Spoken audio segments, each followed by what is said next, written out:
हरियाणा चुनाव की तारीखों का ऐलान हो चुका है और इसको लेकर सभी राजनीतिक पार्टियां जोरों शोरों से तैयारियों में जुट गई हैं। एक तरफ भारतीय जनता पार्टी एक बार फिर अपनी जीत का दावा कर रही है, तो वहीं दूसरी ओर कांग्रेस हरियाणा में वापसी की कोशिशों में जुट गई है। हरियाणा कांग्रेस में इस वक्त सबसे ज्यादा चर्चा सीएम फेस के लेकर भी है और दूसरा उम्मीदवारों के नामों को लेकर है। तमाम कयासों के बीच कांग्रेस ने बड़ा फैसला लिया है। कांग्रेस ने स्पष्ट कर दिया है कि हरियाणा चुनाव में किसी भी सांसद को टिकट नहीं दिया जाएगा। वहीं वर्तमान विधायकों के टिकट को लेकर भी बयान सामने आया है।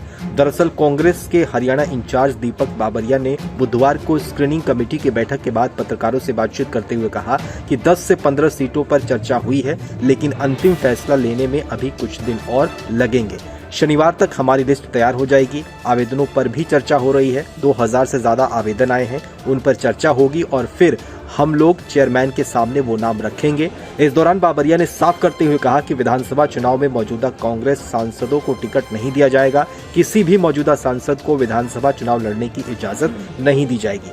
बता दें कि कांग्रेस के सांसदों को टिकट नहीं देने के फैसले से शैलजा कुमारी, रणदीप सुरजेवाला और दीपेंद्र हुड्डा जैसे वरिष्ठ नेताओं को झटका लगेगा। इन्हें पार्टी की तरफ से चुनाव लड़ने के बजाय प्रचार पर ध्यान केंद्रित करने के लिए कहा जाएगा। वहीं जानकारों की माने तो कई सांसद ऐसे हैं जो इस बार विधानसभा चुनाव में दावेदारी ठोक रहे थे। हालांकि पार्टी की तरफ से आए फैसले में अब उन्हें बड़ा झटका लगा है।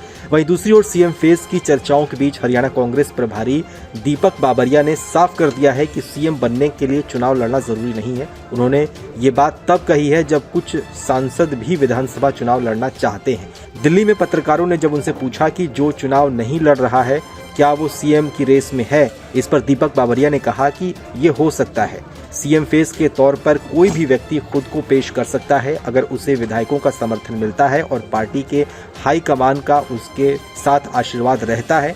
पूरे इतिहास को खंगाल लेना चाहिए। कई बार ऐसा चेहरा भी होता है जो विधायक नहीं होता है, लेकिन उसे विधायक दल का नेता बनाया जाता है। आपको बताएं तो हरियाणा विधानसभा की 90 सीटों के लिए एक ही चरण में मतदान होगा। हरियाणा के सभी 90 सीटों पर 1 अक्टूबर को मतदान होगा और चुनाव नतीजे 4 अक्टूबर को सामने आएंगे।